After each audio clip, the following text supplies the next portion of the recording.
بسم اللہ الرحمن الرحیم صلی اللہ علیہ یا محمد۔ میرا آزمودہ عمل ہے جو میں آج آپ سے شیئر کر رہی ہوں۔ یہ وظیفہ ہر کسی کو کرنا چاہیے، اس سے ہر کام میں آسانی پیدا ہو جاتی ہے۔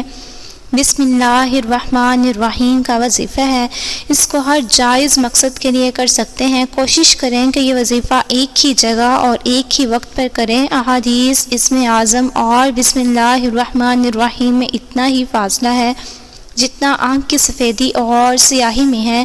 جو وظیفہ آپ کو بتا رہی ہوں یہ بہت ہی طاقتور ہے۔ جو بھی یہ وظیفہ کرے گا وہ اللہ کی پناہ میں رہے گا، اس کی زندگی میں کبھی پریشانی نہیں آئے گی۔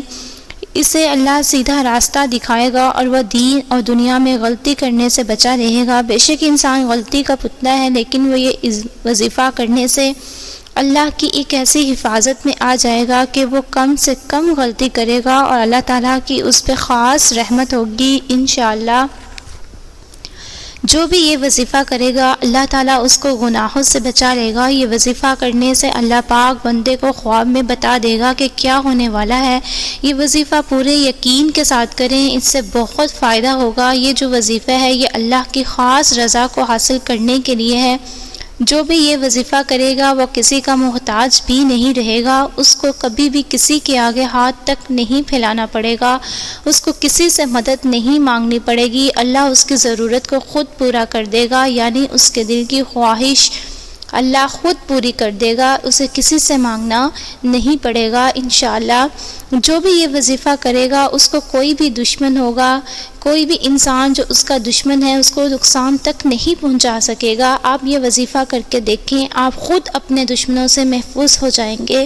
یہ وظیفہ پورے یقین کے ساتھ کریں، اس سے بہت فائدہ ہوگا۔ یہ جو وظیفہ ہے یہ اللہ تعالیٰ کی خاص رضا کو حاصل کرنے کے لیے ہے۔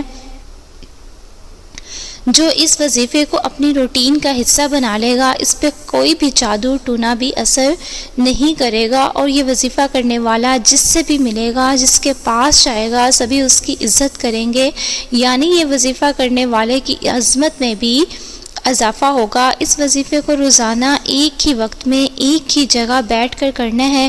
یہ وظیفہ کرنے سے پہلے وضو کرنا بہتر ہے، لازمی ہے، اور عورتیں اپنے خاص ایام میں بھی یہ وظیفہ جاری رکھ سکتی ہیں۔ اس وظیفے کی ایک اور زبردست فضیلت ہے، جو یہ وظیفہ پڑھے گا وہ بے نمازی ہوگا تو نماز کا پابند ہو جائے گا انشاءاللہ، بلکہ وہ شخص تہجد بھی پڑھنے لگ پڑے گا۔ یہ وظیفہ کرنے سے پہلے 11 بار درود ابراہیمی پڑھیں اور بعد میں آپ نے 1000 مرتبہ بسم اللہ الرحمن الرحیم پڑھنا ہے۔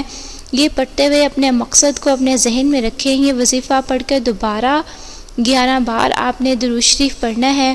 اس کے بعد آپ جو بھی دعا مانگیں، جو بھی دعا چاہے مانگ سکتے ہیں، اور وہ خصوصی دعا بھی لازمی مانگیں جس کی وجہ سے آپ نے یہ وظیفہ کیا ہے۔ اس طاقتور وظیفے کو آگے لازمی شیئر کریں تاکہ ہر کوئی اس عمل سے مستفید ہو سکے۔ ہمیشہ ہنستے مسکراتے ہوئے رہیں، دعاؤں میں یاد رکھیں۔ اللہ تعالیٰ آپ سب کا حامی و ناصر ہو، آمین ثم آمین۔